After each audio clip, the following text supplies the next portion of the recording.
진 케일이라고 하는 이름을 가진 사람이 있었습니다. 그는 예수를 믿는 가정에서 태어나 아주 어렸을 때부터 부모님을 따라서 교회에 잘 다녔습니다. 그런데 사춘기를 이후로 머리가 커지면서 교회와 거리를 두기 시작했고, 대학을 다닐 때는 아예 교회를 떠났고 예수를 안 믿게 되었습니다. 그런 그가 의과대학을 졸업하고 의사 면허를 취득하고 의사가 되었습니다. 의사가 된 후에는 간간히 소시적 엄마 따라서 교회 갔던 그 추억을 떠올리면서 그냥 구경 삼아 교회에 나갔곤 했습니다. 그러던 어느 날 갑자기 사랑하는 어머니가 교통사고를 당했습니다. 교통사고 당한 그 어머니가 911 응급구조대에 의해서 자기가 근무하고 있는 병원으로 실려왔습니다. 그때 마침 외과 수술을 할 수 있는 의사는 이 아들밖에 없었고 나머지는 휴가를 가 있거나 비번이었습니다. 그래서 어쩔 수 없이 자기가 수술을 해야만 하는 그런 상황이 되었는데, 다른 사람도 아닌 자기 사랑하는 어머니다 보니까 몹시 부담을 느꼈습니다. 그는 집도하기 전에 믿음도 신앙도 다 떨고 버렸었지만은 자기 어머니를 수술해야 한다는 부담감, 중압감에 하나님 앞에 기도하기 시작했습니다. 하나님 살려주세요. 저는 힘이 없습니다. 도저히 수술을 할, 집도할 용기가 생기지 않았습니다. 혹시 잘못하면 우리 어머니가 돌아가실 것 같아서. 근데 다른 사람이 해줄 사람이 없으니까 하나님 앞에 그렇게 기도했습니다. 저는 자신이 없어요. 힘이 없어요. 하나님 살려주세요. 막 그렇게 간절하게 눈물 펑펑 흘리면서 하나님 앞에 기도를 하고 났더니 마음이 평안해지고 또 평안한 마음을 가지고 수술을 하게 됐는데, 수술을 아주 성공적으로 마칠 수 있었다고 합니다.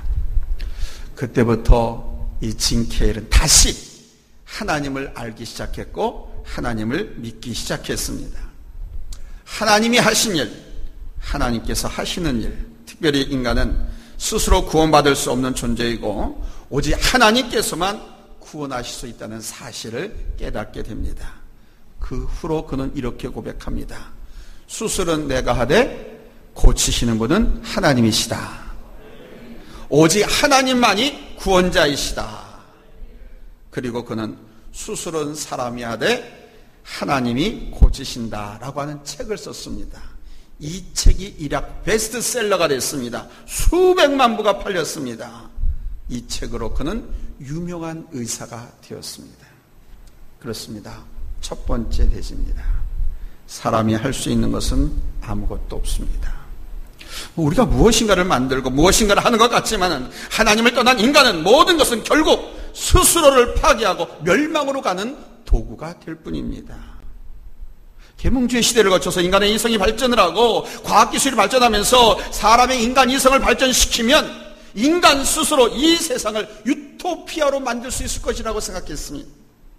그리고는 더 이상 이 세상엔 하나님이 필요 없다라고 하면서 사람이 신이다, 인간이 신이다 라고 자처했습니다.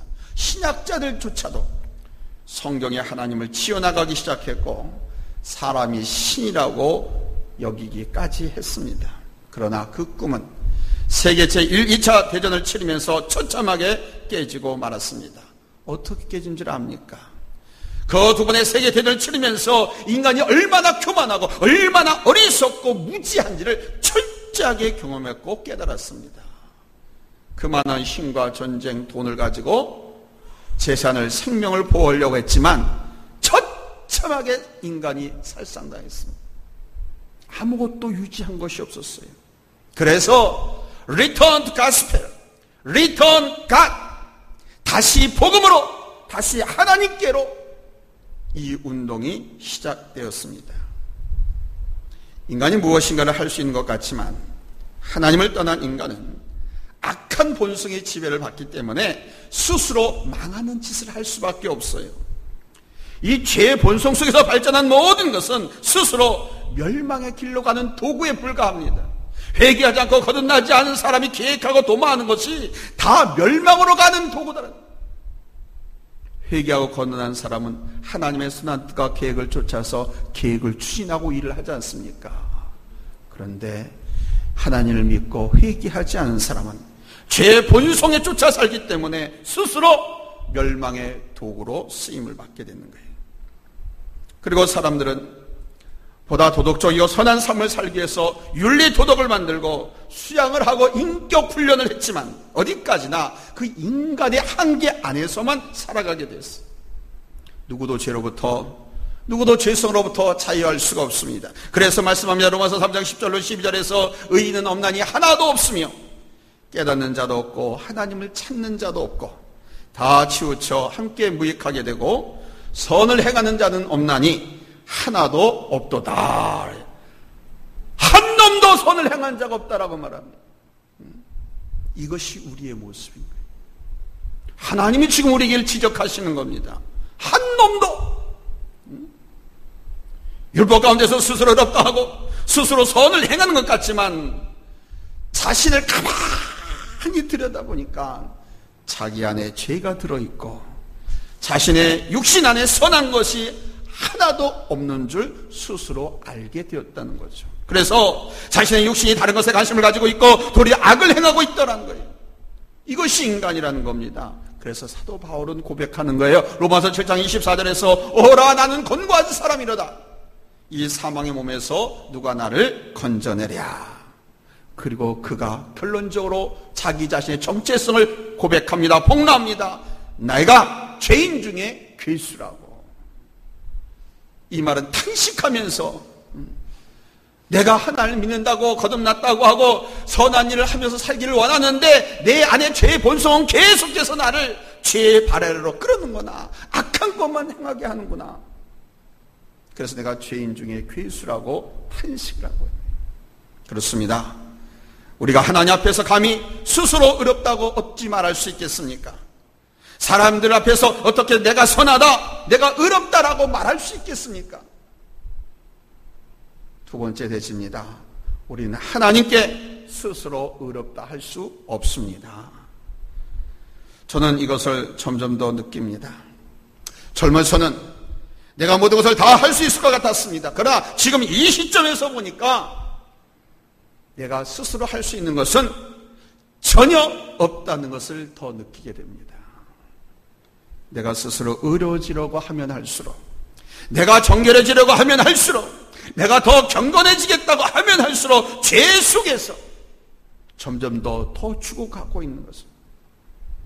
내가 하나님의 말씀 앞에 내 자신을 들고 비춰보면 볼수록 점점 더 죄가 더 드러나는 거예요. 부족함이 드러나는 거예요. 연약함이 드러나고 교만이 드러나고 무치가 드러나는 거예요. 그래서 낼 결론이 오직 하나님께 있다. 오직 예수 안에서 예수님에 의해서 하나님의 말씀으로 말미암아 될 뿐입니다. 라는 이 고백을 할 수밖에 없습니다. 여러분, 오직 하나님께서 나를 의롭다 해주셔야, 오직 하나님께서 내가 성결하다 해주셔야, 오직 하나님께서 나를 정결하게 해주셔야 하나님 앞에 나갈 수가 있을 뿐이고 하나님 앞에도 이렇게 예배를 드릴 수 있는 줄로 믿습니다.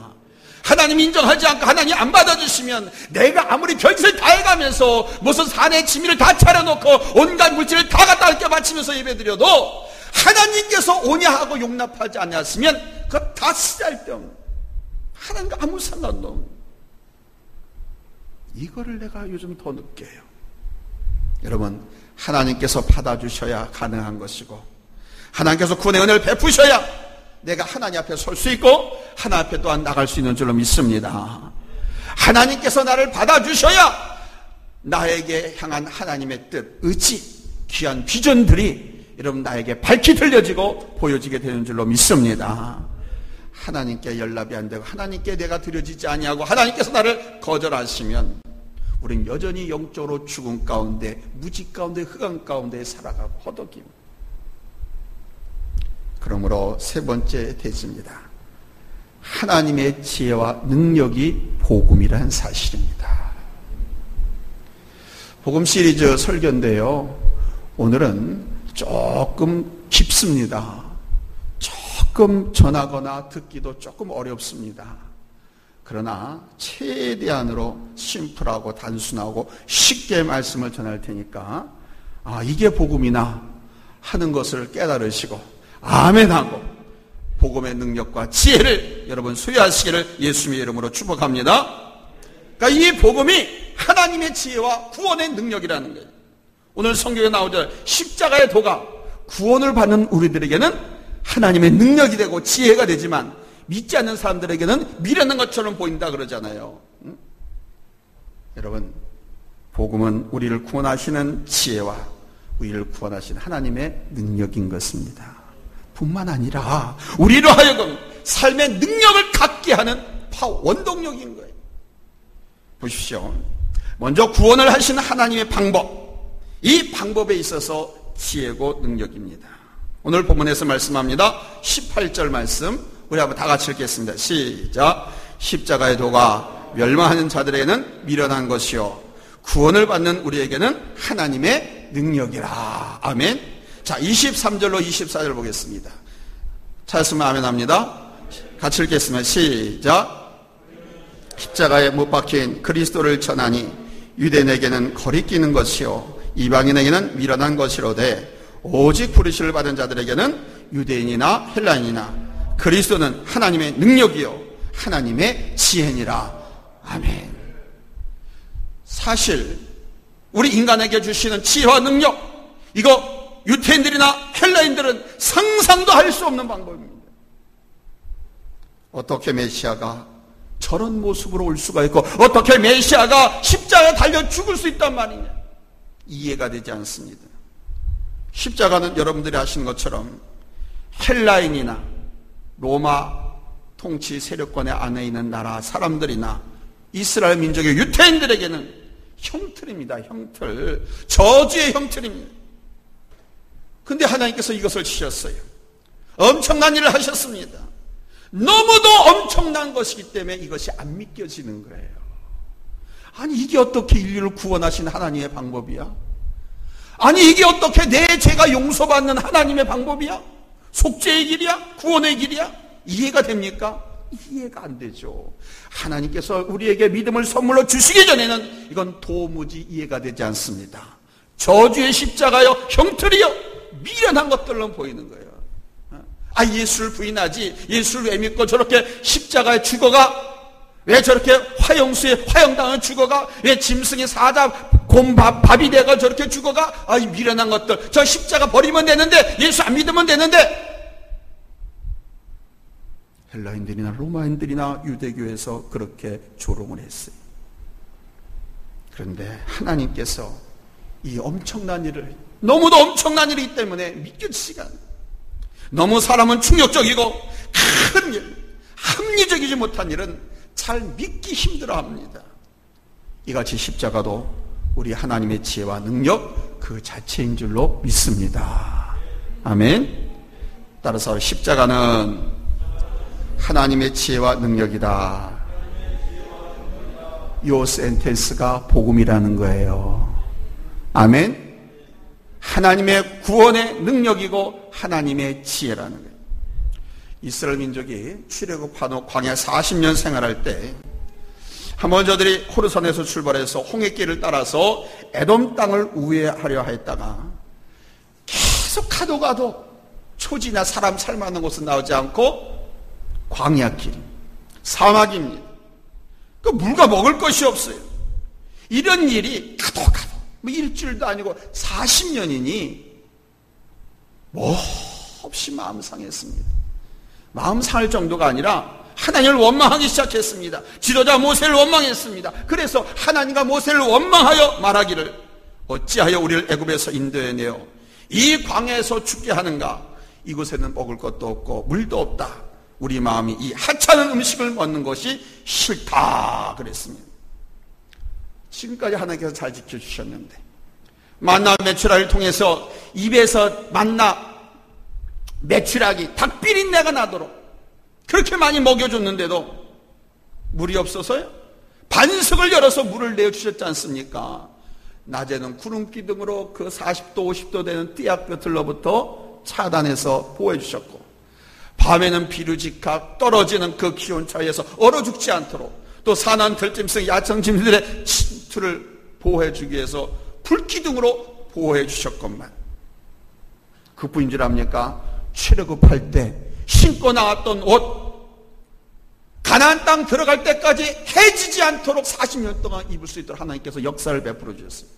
성경을 찾아보서 신도 헤어지지 않고 옷도 헤어지지 않았다고. 지금요, 저 시나이 반도를 가보세요. 저 이집트에서 이스라엘 땅 가기 전에 그 시나이 반도 그 광야 가보세요. 일주일만 이 옷 입고 있으면요, 사가요. 그 열기에 사가요. 일주일만 햇볕에 나가서 입고 있어보세요. 그런데 40년 동안 옷 한 벌 입고 나왔는데, 그때 입고 나왔던 해지지 않게 하고 신고 나왔던 신 그대로 신겨요. 놀랍지 않습니까? 그럼에도 반복되는 일상 때문에 지쳐서 모세와 하나님을 원망을 합니다. 그래서 하나님께서 어떻게 합니까? 불뱀을, 독사뱀을 이스라엘 백성들이 기거하는 텐트 천막 속에 보내가지고 막 물게 합니다. 원망한 사람들 집, 가족, 자손들만 물게 합니다. 얼마나 많은 이스라엘 민족이 죽었는지 모릅니다. 이 두려움을 느낀 이스라엘 백성들이 자신들이 하나님께 원망하고 불평함으로 형을 받는다고 하는 것을 깨닫고 알면서 회개하고 지도자 모세에게 찾아와서 우리를 살려달라고 간청을 합니다. 그래서 모세가 하나님께 기도했더니, 모세야, 너 지팡이 끝에다가 놋뱀을 만들어서 다른 다음에 이스라엘 백성들을 향하여 이 놋뱀을 다 쳐다봐라. 이 놋뱀을 쳐다보는 사람들은 독사에 물린 사람들도 살 것이고, 또 쳐다보는 사람들은 물리지 않았어도 앞으로 물리지 않고 살 것이다. 이걸 외쳐라. 그 모세가 그렇게 백성들 앞에 서서 외쳤어요. 그래서 어떤 사람은 지도자 모세가 말하는 것인가 그대로 믿고 쳐다봤어요. 쳐다본 사람들마다 퉁퉁 붓고 죽어가던 사람은 붓기가 빠지고 열이 내리고 독이 빠져나가고 살았어요. 뭐? 저 놋뱀 구립에 장대 쳐다본다고 뭐 죽지 않는다고? 산다고? 헤이 참나, 이제는 미쳤구만, 돌았구만 하면서 무시하고 저 놋뱀, 장대 높이 달린 놋뱀을 쳐다보자는 이스라엘 백성들은 다 죽었습니다. 하나님께서 또 그렇게 밀가루 오르듯이 알곡과 가짜 쭉정이를 고려내셨어요.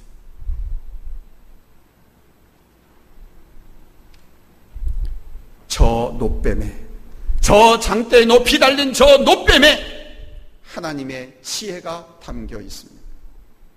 왜 하필이면 하나님 모세에게 구리를 가지고 불뱀을 만들어서 장대에 높게 달게 하셨을까? 생각해 보셨습니까? 그 이유는 실제적으로 이스라엘 백성들을 본 그 불뱀에 대한 공개적인 처형을 상징하는 겁니다. 하나님의 권세, 하나님의 은혜를 믿고 바라보는 백성들은 다 살았습니다.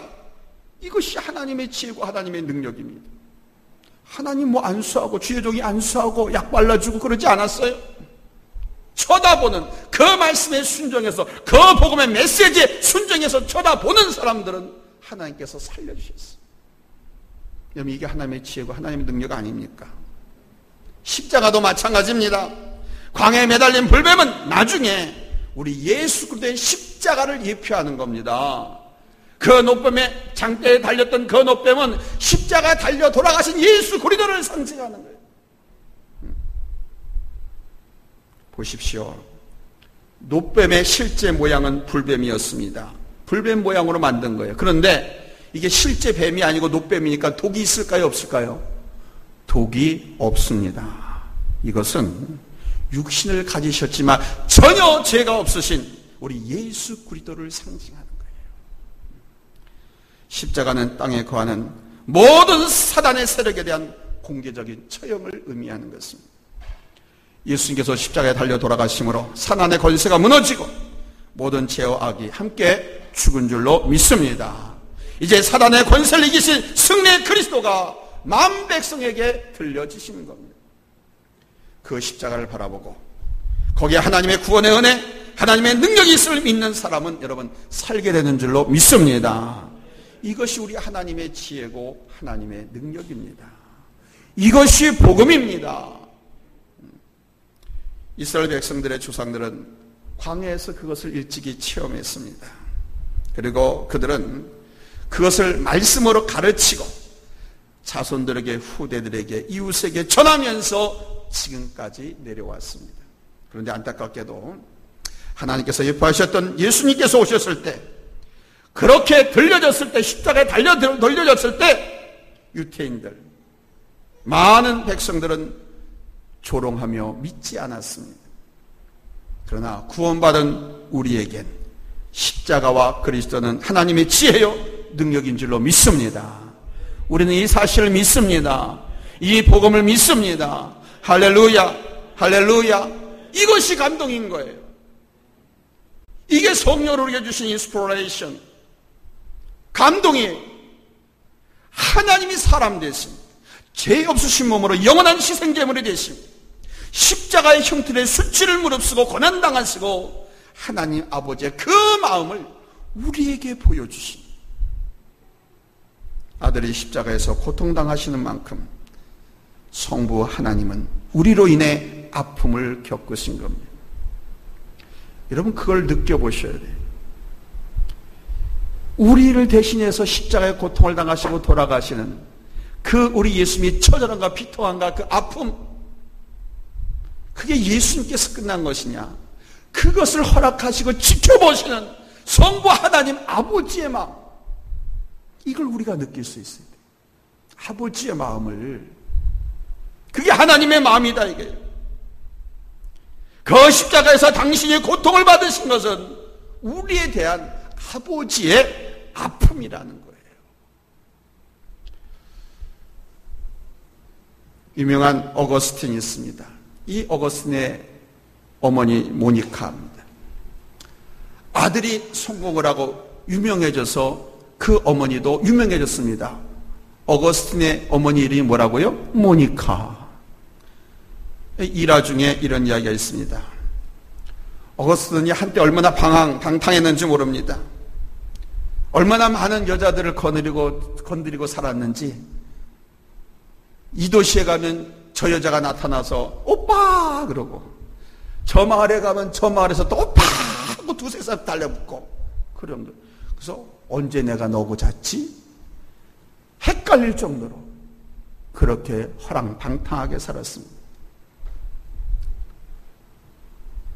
이 어머니 모니카가, 이 어거스틴이 술에 취하거나 방탕을 생하면서 집에 들어오거나 악을 행할 때마다 어머니 모니카 자기 초상화에다가 큰 대못을 망치로 하나씩 못을 박았다고.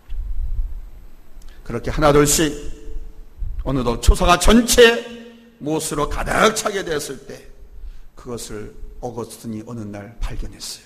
깜짝 놀랐습니다. 아니 도대체 누가 어머니의 이 초상화에 이렇게 대못을 박았냐, 어떤 놈이냐고, 내가 가만 안 두겠다고 분노했습니다. 그때 어머니가 그 아들 어거스틴을 붙들고 말했습니다. 아들아, 내가 한 것이다.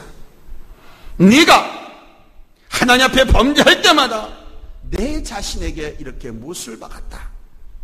이 못은 너를 향한 나의 안타까움이고 나의 아픔, 나의 고통이다. 대신 어머니가 고통을 받은 거죠. 하나님께서 우리 대신 십자가로 고통을 당하셨습니다. 고통뿐만 아니라 대신 죽으셨어요. 그렇게 죽지 않으면 결코 용서받지 못하는 죄의 무거움 때문에 대신 죽으신 것입니다. 바로 여기에 감동이 있습니다. 그냥 감동이 아닙니다. 성령의 인스피레이션입니다. 성령의 감동하심입니다. 이 성령의 감동이 나로 고백하고 나를 이제 변화 속에 던져넣게 하는 거예요. 이 고백, 이 감동 없이 어떻게 하나 변신합니까? 어떻게 주의 길을 갑니까? 어떻게 사명자의 길을 갑니까? 사도 바울은 바로 이 십자가 속에 하나님의 구원의 방법으로서의 무한한 지혜와 능력이 담겨있다는 사실을, 그것도 단순히 방법만이 아니라 우리의 삶의 지혜요 능력이라는 사실을 깨달은 것입니다.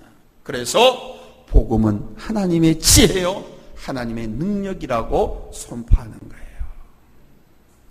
누가 이것을 지혜로 알 수 있습니까? 누가 이것이 하나님의 능력임을 알 수 있습니까? 세상은 아무도 모릅니다. 세상은 도무지 알 수가 없습니다. 그러나 성령의 감동하심을 입은 사람들은 여러분 알 수 있는 줄로 믿습니다. 그러니까 여러분 같은 사람은 알 수 있다는 거예요. 지금 말씀은 제가 이렇게 힘줘 목소리를 듣고 가면서 열변을 토하고 있지만 그런데도 믿기지 않는 사람은 성령의 감동하심이 없어 믿겨지지가 않는 거예요. 예수님이 십자가에 달려 돌아가실 때 나의 죄를 위해서 달려 돌아가셨다. 달려 돌아가실 때 머리에 가시관을 쓰고 피를 흘리고 그 모진 매를 맞고 침 뱉은 것을 당하고 옆구리에 창을 찔려서 물과 피가 쫙 쏟아지고, 근데 그 모습을 지켜보신 우리 성부 하나님은 얼마나 괴롭고 아프셨겠는가. 여러분, 이 아픔이 느껴지면 우리가 하나님의 자녀로서 이 세상을 살아가려고 할 때 말씀에 순종하지 못하고 죄를 지을 때마다 목사인 나뿐만 아니라 우리 예수님, 우리 하나님이 얼마나 아파하실까. 이거를 느껴지면 그 성령의 감동하심이 학생. 이걸 우리가 알고 살아가야 돼요. 여러분들의 자식들이 말대로 뜻대로 살지 않고 항상 문제 일으키고 어려운 거하고 동당한다면 얼마나 아프세요? 아프시잖아요. 그 우리 주님이, 우리 아버지가 얼마나 아프시겠어요. 근데 성령의 감동하심을 입으면 그 아버지의 아픔을 내가 느낀다니까. 느낄 수 있는. 여러분, 성령의 감동하심을 입으시기를 주의 이름으로 축원합니다. 그리고 성령의 감동하심을 입으면 이제 의롭다함을 얻게 되는 거예요.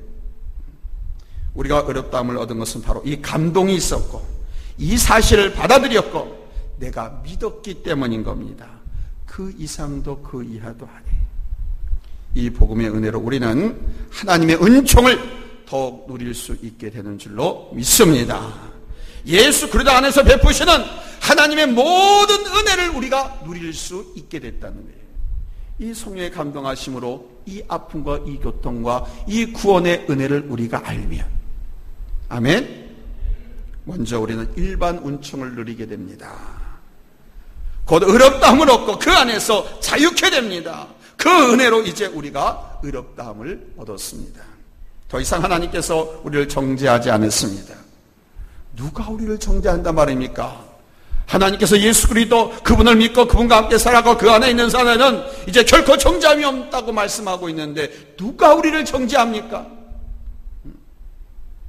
사랑하는 여러분, 우리의 흠과 죄의 문제로 하나님 앞에 그 누구 앞에도 얼굴 들 수 없지만 예수 그리스도 안에서 하나님께서 우리를 의롭다 하십니다.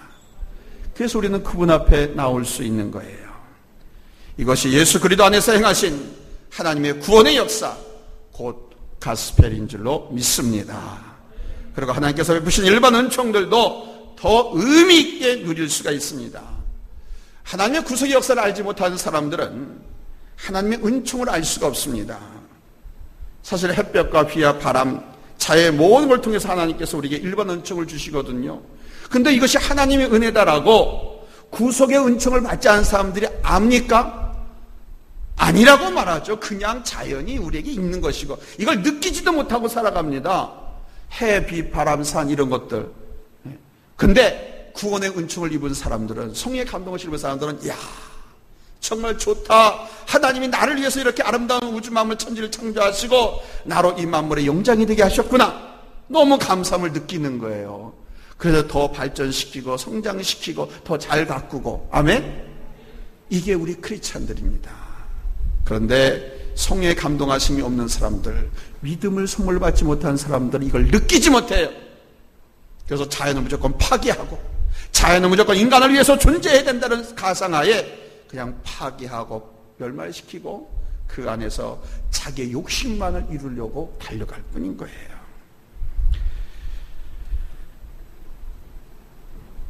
그럼 어쨌든 간에 믿음 있는 사람이나 믿음 없는 사람 똑같이 이 일반 은총은 누리잖아요. 그렇죠?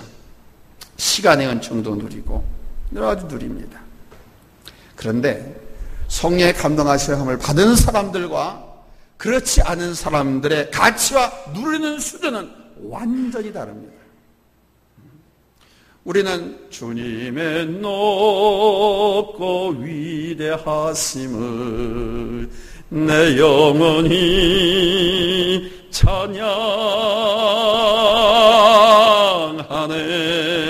찬양하네. 찬양합니다. 아주 멋지게 저물어가는 황혼 저녁 노을을 보고도 이야 찬양합니다. 그렇죠? 비가 와도 그 빗소리가 내 마음을 다 씻어내리는 것 같고 세상의 더럽고 추한 때를 다 씻겨내가는 것 같아서 찬양합니다. 빗소리가 들리면 창문 두드리며 비가 오네 눈물에 빗줄기 하나님의 찬양을 찬양. 눈이 내리면 또 그것도 보고 찬양하고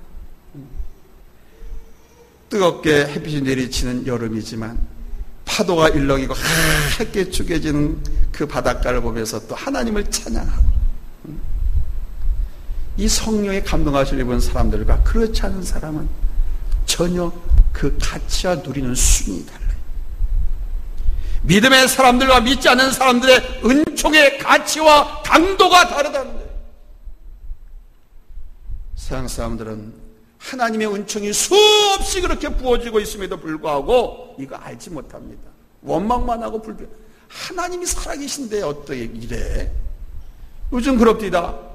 아니 하나님이 살아계시는데 왜 성도들이 교회 가서 예배드리는데 교회에서 코로나 걸려? 하나님이 왜 자기한테 예배 온 사람들한테 코로나 준디야? 이렇게 비판하는 사람들도 있어요. 교회에서 코로나 걸립니까? 사회에서 바깥에서 걸려가지고 와가지고 오히려 그 사람이 교회에 퍼뜨리는 거지? 성령의 감동하심을 입지 못한 사람들은 알지 못하고 깨닫지 못했기 때문에 이렇게 어른들 말로 애만 소리들 하는 거예요. 말도 안 되는 소리 하는 거예요. 그래서 하나님의 은혜가 막 이렇게 흘러 차고 넘침에도 불구하고 세상 사람들이 하나님의 구원의 은총과 그 능력을 알지 못하기 때문에 누리지도 못하고 영적인 기갈과 삶의 기갈 가운데 살아가고 있는 것입니다. 그러나 하나님이 구원자시요 은혜의 근원이라는 것을 아는 사람들은 저 한강의 물이 풍부한 것처럼 금강, 섬진강, 낙동강의 물이 풍부한 것처럼 여러분 그렇게 풍부하게 누리고 넉넉하게 사는 줄로 믿습니다. 아멘. 세상 사람들은 감사의 삶이 없는데 왜 우리는 날마다 감사해야 합니까? 저들은 당연한 것이고 또 자기의 노력과 능력으로 사는 것이라고 생각하기 때문에 감사를 모릅니다. 감사하더라도 인사치레뿐이죠. 그러나 하나님의 은혜를 아는 사람들은 진정한 감사를 할 줄 알죠. 내가 숨쉬는 이 순간, 내가 살아가는 이 순간, 내가 하는 모든 일들 거기에 우리 하나님의 손길, 하나님의 은혜가 있음을 알기 때문에 감사하게 되는 거예요. 여러분 이 감사가 크리스찬의 능력인 줄로 믿습니다. 감사가 성도의 능력인 거예요. 왜 능력이냐? 이 감사로 인해서 2번, 3번 감사할 수 있는 더 큰 은혜의 삶 속으로 우리가 들어가기 때문에 할렐루야. 그래서 감사는 능력인 거예요. 한번 따라서 감사는 능력이다. 아멘. 왜? 더 큰 은혜의 삶 속으로 우리를 인도해 주시기 때문에. 그러니까 감사 인색하지 마세요. 사랑하는 여러분, 예수 안에서 행하신 이 하나님의 구원의 역사를 감동으로 받아들이십니까? 얼마나 감동으로 받아들이십니까? 여러분이 예수 안에서 행하신 이 하나님의 구원의 은사, 구원의 은혜, 이 구원의 능력을 받아들이셔야 주께서 내 안에, 내가 주 안에서 산다는 이 사실을 느낄 수가 있습니다. 이걸 안 받아들이면요, 예수님 따로 나 따로, 하나님 따로 나 따로예요. 따로 밥이야. 하나님의 은혜를 경험할 수도 없고 더 큰 은혜의 축복을 경험할 수도 없어요. 여러분, 이게 하나님의 구원의 은총, 은혜, 이걸 감동하시고 감격하시고 받아들이셔서 누리시기 바랍니다. 그래야 예수 안에서 더 자라고 풍성한 열매 맺는 삶으로 갈 수가 있는 거예요. 이 복음이 여러분의 삶의 지혜와 능력이 되기를 예수님의 이름으로 축원합니다. 할렐루야, 할렐루야. 기도합니다.